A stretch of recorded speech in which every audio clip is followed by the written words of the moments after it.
was autistic, but nothing was helping. Like the traditional therapies that people do for autism, it wasn't working. You might go through life and have a day where you're like, I just don't have the bandwidth to put up with X, Y, or Z, right? But we can overcome that. We can have bad days. We can have days where we can.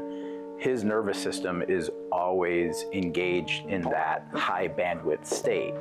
So what we kind of feel when we have days like that, sometimes he's always there. So that makes it much easier for him to, go into burnout, go into, a meltdown situation or something like that. And those can take a lot of different forms, really. I feel like learning what PDA was and how the nervous system came into play and how everything was brain-based and not behavior-based just absolutely changed everything. It changed our whole experience of parenting. It changed quickly changed how we parented him and then how he was responding to things. I wish I didn't have a disability.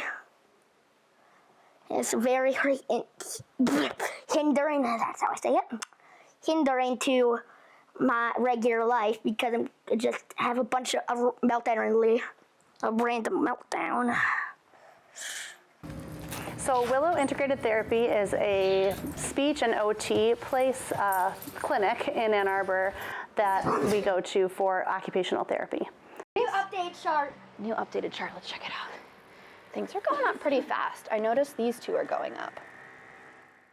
So PDA, pathological demand avoidance, or persistent drive for autonomy, is sometimes a little lighter version of it. When someone can sense or perceive that maybe someone is over them, so I think of authority figures like teachers, parents, even therapists, or Ben's case school and police officers and law enforcement, they can feel threatened. I think just having a safe place where he can be himself and I can kind of explore with him what his inner world is, it's been really awesome because I think there's a lot under the surface that people wouldn't recognize if you were just watching him on the street, but there's a lot of thoughts and feelings and processes down under that you can tell he's working really hard to be able to access and work through.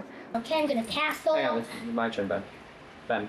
Okay, I will not castle.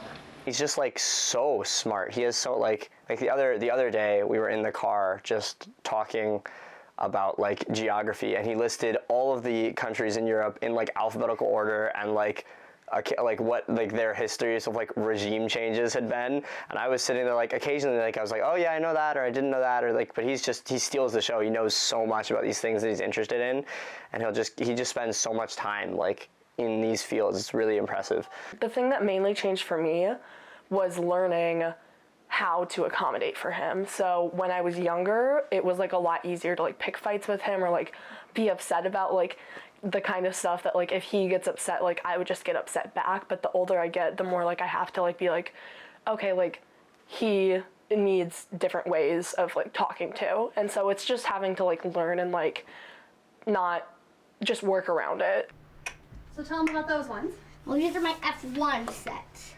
1, 2, 3, 4, 5, 6, 7, 8, 9, 10. There are 10 of them. So I think when we discovered low demand parenting and some of the Instagram accounts that we learned from the researcher that lives in Michigan that we learned from, Dr. Bowers, it just was so life-changing that it wasn't really something we sat down and thought through, are we gonna do this? It was oh look, if we do this, he's going to be more regulated, and it just went from there. Low demand is going to be great for some kids. Low demand definitely will not work for some kids. There's kids that are going to need more guidance and need more structure and need more framework. So it's about knowing your kids, knowing what they need, and then adjusting to a place where you're going to be, number one, you're going to be successful parenting, but number two, you're setting them up to be successful as well. You're setting them up to feel, am I loved? Am I safe?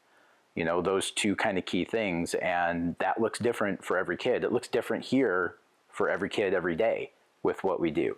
I get worried sometimes about when he goes out places or is out and around. I'm worried about how people will treat him. I'm very worried about how the world will treat him, because it's a pretty uncertain time. I'm afraid that something's gonna happen, but it's just kind of how, it's the big brother thing.